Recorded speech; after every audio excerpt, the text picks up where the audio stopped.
दोस्तों, अगर आप भी रोहित शर्मा और जसप्रीत बुमराह को दुनिया का सबसे खतरनाक खिलाड़ी मानते हैं तो वीडियो को लाइक जरूर कीजिएगा। दोस्तों, 44 रनों पर ही गिर चुका था भारत का 4 विकेट, ध्वस्त हो चुका था टीम इंडिया का टॉप ऑर्डर। साथ ही बारिश ने किया परेशान, लेकिन बारिश रुकने के बाद केएल राहुल और रोहित शर्मा ने मैदान पर ऐसा तांडव मचाया कि कंगारू गेंदबाजों की धज्जियां उड़ाकर रख दी। फिर नीतीश रेड्डी ने भी कंगारू गेंदबाजों की कुटाई की। तो आखिर कैसे बारिश के बाद टीम इंडिया ने लिखी जीत की नई दास्तां, कैसे बारिश के बाद आया रोहित शर्मा का और राहुल का तूफान, कैसे राहुल रोहित के बाद नीतीश रेड्डी ने मिलकर टीम इंडिया की नैया को पार लगाया। अब तक खेले गए रोंगटे खड़े कर देने वाले मुकाबले की पूरी हाईलाइट तो हम आपको जरूर दिखाएंगे, लेकिन उससे पहले आपको क्या लगता है, भारतीय टीम तीसरा टेस्ट मैच जीत पाएगी या नहीं? नीचे कमेंट करके जरूर बताइएगा। दोस्तों, भारत और ऑस्ट्रेलिया के बीच बॉर्डर गावस्कर सीरीज का तीसरा और सबसे रोमांचक मुकाबला गाबा के मैदान पर खेला जा रहा है। आपको बता दें, ये सीरीज अभी तक 1-1 की बराबरी पर चल रही है। जहां पहला मुकाबला भारतीय टीम ने जीता तो वहीं दूसरे मैच में टीम इंडिया को हार का सामना करना पड़ा था। लेकिन गाबा के मैदान पर दोनों टीमों के बीच हैरान कर देने वाला मुकाबला खेला जा रहा है। आपको बता दें, इस मुकाबले में सिक्का उछाला गया तो कप्तान रोहित शर्मा ने जीता और पहले गेंदबाजी करने का फैसला किया। कंगारू टीम को बल्लेबाजी करने के लिए आमंत्रित किया। पहले दिन का खेल बारिश में घुल गया। केवल 13 ओवर का खेल हो चुका था, लेकिन दूसरे दिन मैदान पर उतरते ही ऑस्ट्रेलियाई बल्लेबाजों ने 101 ओवर में 405 रन बनाए, 7 विकेट खो। लेकिन तीसरे दिन मैदान में उतरते ही बुमराह और सिराज ने मिलकर ऑस्ट्रेलिया की टीम को 117.1 ओवर में 445 रनों पर ऑल आउट कर दिया। इसके बाद भारतीय टीम को बल्लेबाजी करने का मौका मिल गया। टीम की तरफ से एक बार फिर पारी की शुरुआत करने जायसवाल और राहुल आए, लेकिन जायसवाल मुकाबले में भी कुछ खास नहीं कर सके, केवल 4 रन बनाकर पवेलियन लौट गए। वहीं उनके बाद मैदान पर शुभमन गिल आए, लेकिन शुभमन गिल केवल 1 रन का योगदान दे सके। वहीं ऋषभ पंत और राहुल भी टीम के लिए कुछ खास नहीं कर सके। 44 रनों के स्कोर पर टीम इंडिया का 4 विकेट गिर चुका था। तभी मैच में बारिश ने आकर मजे को किरकिरा कर दिया। आखिरकार लंबे इंतजार के बाद बारिश रुकी और एक बार फिर राहुल के साथ रोहित शर्मा मैदान पर उतरे। इन दोनों खिलाड़ियों के कंधों पर टीम की पूरी जिम्मेदारी टिकी हुई थी। रोहित शर्मा आक्रामक अंदाज में नजर आ रहे थे। पहले तो उन्होंने शानदार चौका लगाकर टीम को 50 रनों के पार पहुंचा दिया। वहीं रोहित की बल्लेबाजी देखकर राहुल का भी बल्ला रुकने का नाम नहीं लिया। दोनों बल्लेबाज तेजी से रन बटोरने वाले मिचेल स्टार्क की गेंद पर राहुल ने शानदार छक्का लगाकर मुंहतोड़ जवाब दिया। दोनों खिलाड़ी मैदान पर पूरी तरह से सेट हो चुके थे। टीम के स्कोर को आगे बढ़ा रहे थे, संभल कर बल्लेबाजी कर रहे थे। ऐसी कोई गलती नहीं कर रहे थे जिससे अब भारतीय टीम को विकेट गंवाना पड़े। मैदान में कुछ समय बिताने पर रोहित ने अपना अंदाज बदला और कुछ अटैकिंग शॉट खेले। वहीं राहुल शुरू में अपना समय ले रहे थे और रोहित का साथ दे रहे थे। इन दोनों के बीच काफी अच्छा तालमेल भी नजर आ रहा था। उन्होंने कप्तान रोहित शर्मा के साथ में मिलकर जिम्मेदारी से बैटिंग करी, जैसे जैसे पारी को संभाला। लेकिन कुछ ओवर निकलने के बाद में रोहित ने अपने गियर बदले और बड़े शॉट खेलने शुरू कर दिए। रोहित शर्मा काफी अच्छी लय में नजर आ रहे थे। वहीं राहुल भी रोहित शर्मा का अच्छा साथ देते हुए नजर आ रहे थे। जिसके बाद 31वें ओवर में इन दोनों ने अर्धशतकीय साझेदारी पूरी कर ली और साथ में भारत को भी 120 रन के पार पहुंचा दिया। देखते ही देखते भारतीय कप्तान रोहित शर्मा ने भी अपनी हाफ सेंचुरी पूरी कर ली और अब रोहित और राहुल ने भारत की पारी को संभाल लिया। हालांकि ऑस्ट्रेलिया के गेंदबाज भी विकेट लेने की भरपूर कोशिश कर रहे थे, लेकिन अब इन दोनों के बीच काफी अच्छा तालमेल नजर आ रहा था। रोहित और राहुल ने अपने अब तेवर भी चेंज कर लिए थे। इसके बाद राहुल ने भी कंधे से कंधा मिलाते हुए अपनी 41वें ओवर में पूरी कर ली और भारत को भी 200 रनों के पार पहुंचा दिया। और सबसे खास बात तो यह थी कि इन दोनों खतरनाक खिलाड़ियों के बीच 150 रनों की दमदार साझेदारी पूरी हो गई थी। टीम इंडिया का स्कोर 220 रनों तक पहुंच गया था। रोहित ने पैट कमिंस के खिलाफ 2 लगातार चौके लगाकर अपनी धमाकेदार शुरुआत पूरी कर ली। वहीं उसके 3 ओवर के बाद में रोहित शर्मा ने राहुल के साथ में मिलकर अपनी टीम को 250 रनों के पार पहुंचा दिया था। दोनों ही बल्लेबाजों के बीच की साझेदारी अब ऑस्ट्रेलिया के लिए काफी खतरनाक होती नजर आ रही थी, क्योंकि ये दोनों तेजी से भारत के स्कोर को आगे बढ़ा रहे थे। लेकिन उसके बाद में सेट बल्लेबाज कप्तान रोहित शर्मा को पैट कमिंस ने आउट कर दिया और भारत को सबसे बड़ा झटका दिया। जहां रोहित शर्मा ने भारत के लिए 140 रन की कप्तानी पारी खेली। रोहित शर्मा ने इस पारी के दौरान 14 चौके और 5 तूफानी छक्के भी लगाए और उसके बाद में बल्लेबाजी करने के लिए आए नीतीश रेड्डी, जिसके बाद नीतीश और राहुल ने मिलकर भारत की पारी को आगे बढ़ाने का काम किया। खास तौर पर राहुल तो आज फास्ट और स्पिन दोनों गेंदबाजों को काफी अच्छे से डोमिनेट कर रहे थे। अब केएल राहुल हर ओवर में कम से कम 1 चौका तो लगा ही रहे थे। वहीं नीतीश तो शुरू में अपना समय लेकर खेल रहे थे। अब इन दोनों के बीच भी अच्छा तालमेल नजर आ रहा था। राहुल भी अब तेजी से अपने शतक की ओर बढ़ते हुए नजर आ रहे थे, जिसके बाद नीतीश और राहुल के बीच भी 50 रन की साझेदारी हो गई।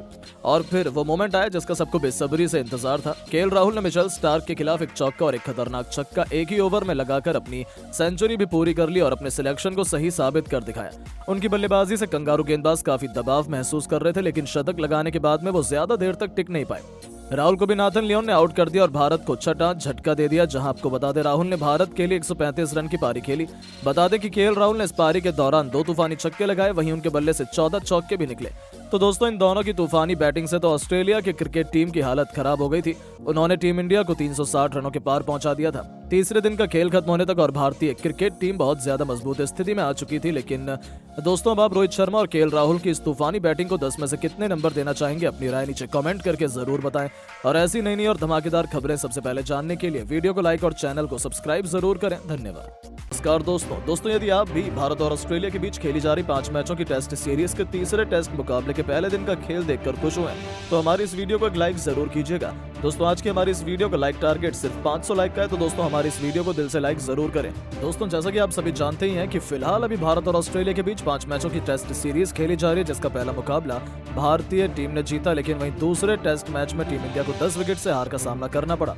और अब तीसरा टेस्ट मुकाबला आज से शुरू हो चुका है, जिसमें तीसरे टेस्ट मुकाबले के पहले दिन भारतीय टीम ने ऐसा कमाल कर दिखाया जिसकी कल्पना कभी ऑस्ट्रेलिया की टीम ने नहीं की होगी। तो दोस्तों, बताने जा रहे हैं आपको भारत और ऑस्ट्रेलिया के बीच खेले जा रहे तीसरे टेस्ट मुकाबले के पहले दिन का पूरा रोमांचक हाईलाइट। उससे पहले यदि आपने अभी तक हमारे चैनल को सब्सक्राइब नहीं किया है तो सब्सक्राइब जरूर करें। दोस्तों, भारत और ऑस्ट्रेलिया के बीच 5 मैचों की टेस्ट सीरीज का तीसरा टेस्ट मुकाबला ब्रिस्बेन गावा के मैदान में खेला जा रहा है, जहां टॉस के लिए सिक्का उछाला गया तो टॉस ऑस्ट्रेलिया के कप्तान पैट कमिंस ने जीता और टॉस जीतकर पहले गेंदबाजी करने का फैसला किया और मेहमान भारतीय टीम को पहले बल्लेबाजी करने के लिए आमंत्रित किया था। जहां भारतीय टीम की तरफ से आज पारी की शुरुआत यशस्वी जायसवाल के साथ केएल राहुल ने की, जहां इस मुकाबले में इन दोनों ने ही बल्लेबाजों के कंधों पर अपनी टीम को एक बेहतरीन विस्फोटक ओपनिंग शुरुआत दिलाने की बहुत ही बड़ी जिम्मेदारी थी। जहां इन दोनों ने बल्लेबाजों ने इसे बखूबी निभाकर दिखाया। जहां मुकाबले की शुरुआत में केएल राहुल ने पहले ओवर में ही 2 शानदार चौके और एक बेहतरीन गगनचुंबी छक्का जड़ टीम इंडिया के लिए बेहतरीन शुरुआत करी और केएल राहुल ने अपना इंटेंट साफ जाहिर कर बता दिया कि वो आज रुकने वाले नहीं है। तो वहीं यशस्वी जायसवाल भी पीछे नहीं रहे और दूसरे ओवर में उन्होंने भी एक चौका और एक शानदार छक्का ठोक डाला। भारतीय टीम की ये जोड़ी विस्फोटक अंदाज में बल्लेबाजी कर रही थी, जहां जायसवाल और केएल राहुल की बल्लेबाजी देखकर ऑस्ट्रेलिया के गेंदबाज और कप्तान के पसीने छूटने लगे थे। ऑस्ट्रेलिया के गेंदबाज को कुछ भी समझ में नहीं आ रहा था कि राहुल और जायसवाल को कैसे आउट किया जाए, जहां ये दोनों ही किसी को भी नहीं छोड़ते हुए आसानी से बड़े शॉट खेल रहे थे। और ऐसे ही तूफानी बल्लेबाजी करते हुए इन दोनों ने ही बल्लेबाजों ने 7 ओवर में ही अर्धशतकीय साझेदारी करते हुए भारतीय टीम को 50 रनों के आंकड़ा पार करा दिया था। इन दोनों के द्वारा ऐसी बल्लेबाजी देखने को मिल रही थी जैसे आज T20 मैच खेला जा रहा हो।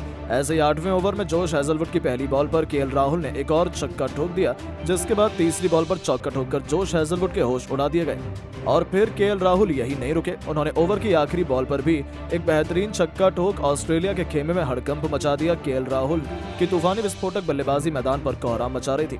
वहीं दूसरी तरफ यशस्वी जायसवाल का बल्ला भी जमकर आग उगल रहा था और उन्होंने 10वें ओवर में मिचेल मार्श को आड़े हाथों लेते हुए इनके ओवर में 2 बेहतरीन छक्के और एक शानदार चौका लगाकर ऑस्ट्रेलिया को बैकफुट पर ला दिया था। ये दोनों ही टेस्ट मुकाबले को T20 की तरह खेल रहे थे और ताबड़तोड़ विस्फोटक अंदाज में ऑस्ट्रेलिया के गेंदबाजों की जमकर कुटाई कर रहे थे। जहां 13वें ओवर में 2 बेहतरीन छक्के ठोक करके केएल राहुल ने अपना विस्फोटक अर्धशतक सिर्फ 40 गेंदों में पूरा कर लिया था। साथ ही साथ उन्होंने भारतीय टीम को 100 का आंकड़ा भी पार करा दिया था। दूसरी तरफ यशस्वी जायसवाल भी अपने अर्धशतक के बेहद करीब पहुंच चुके थे और 13वें ओवर में नाथन लियोन को 2 तूफानी छक्का ठोककर यशस्वी जायसवाल ने भी अपने अर्धशतक को पूरा किया, जहां रोहित शर्मा का भी बल्ला रुकने का नाम नहीं ले रहा था। और इन दोनों ने भारतीय टीम को बेहतरीन शुरुआत दिला दी थी और 16 ओवर में भारतीय टीम 120 रनों पर पहुंच चुकी थी, जिसके बाद मिचेल स्टार्क ने 16वें ओवर में भारतीय टीम को पहला झटका दिया और तूफानी बल्लेबाजी कर रहे यशस्वी जायसवाल को ओवर की चौथी गेंद पर LBW आउट कर पवेलियन की राह पकड़ाई, जहां जायसवाल आज 60 रन की तूफानी पारी खेलकर आउट हुए। और अब यशस्वी जायसवाल के आउट होने के बाद शुभमन गिल मैदान पर बल्लेबाजी करने के लिए उतरे और दोस्तों, शुभमन गिल ने मैदान पर उतरते से कवर ड्राइव के द्वारा एक बेहतरीन चौका लगाया और अपना खाता खोला। इसके बाद तो शुभमन गिल का बल्ला यही नहीं रुका और उन्होंने एक तूफानी छक्का ठोका और भारतीय टीम को 150 रनों के पार पहुंचा दिया। अब शुभमन गिल ने रोहित शर्मा के साथ साझेदारी बनाना शुरू कर दिया था और अपनी टीम के स्कोर को आगे बढ़ाने लगे थे। जहां रोहित शर्मा अपने शतक के करीब खेल रहे थे तो वही भारतीय टीम से 200 रनों का आंकड़ा कुछ ज्यादा दूर नहीं था। 20 ओवर में भारतीय टीम का स्कोर 180 रन हो चुका था। तो वहीं शुभमन गिल पैट कमिंस ने अगले ओवर में 2 चौके ठोककर इसे और भी नजदीक पहुंचा दिया। बस वहीं इसके बाद रोहित शर्मा का बल्ला एक बार फिर चला और सबसे पहले उन्होंने पुल शॉट के जरिए बाउंसर पर एक छक्का ठोका और भारतीय टीम को 200 रनों के पार पहुंचाया। इसके बाद 2 बेहतरीन चौके लगाए और अपना तूफानी शतक भी जड़ दिया। जहां रोहित शर्मा का बल्ला आज मैदान में तूफान मचा रहा था तो वहीं शुभमन गिल भी इनसे पीछे नहीं रहे और इन्होंने जोश हेजलवुड के ओवर में एक नजाकत भरा शॉट खेला और चौका बटोरा। इसके साथ ही अब इन दोनों के बीच में 50 रनों से ज्यादा की साझेदारी हो चुकी थी। गिल जहां अपने अर्धशतक के करीब थे तो वहीं इसके बाद अगले ओवर में रोहित शर्मा ने मिचेल स्टार्क की गेंद पर एक गगनचुंबी छक्का ठोका और गेंद स्टेडियम की छत पर जाकर गिरी। इस प्रकार इन दोनों ने मिलकर भारतीय टीम को 250 रनों के करीब पहुंचा दिया था और दोनों के बीच अब 70 से ज्यादा की साझेदारी हो चुकी थी। लेकिन अगला ओवर लेकर आए पैट कमिंस ने भारतीय टीम को तगड़ा झटका दिया और ओवर की दूसरी गेंद पर रोहित शर्मा को जोश हेजलवुड के हाथों कैच आउट करवाकर पवेलियन की राह दिखाई। जहां रोहित शर्मा बेहतरीन 117 रन बनाकर आउट हुए और जब रोहित शर्मा आउट हुए तो लंच की घोषणा कर दी गई। इस दौरान भारतीय टीम ने 236 रन बना लिए थे और शुभमन गिल 45 रन बनाकर क्रीज पर मौजूद थे। तो वही लंच के बाद मुकाबला शुरू हुआ तो शुभमन गिल का साथ निभाने मैदान पर बल्लेबाजी करने के लिए किंग विराट कोहली आए और विराट कोहली ने आते से एक बेहतरीन चौका ठोका और अपना खाता खोला। भारतीय टीम के 2 विकेट जरूर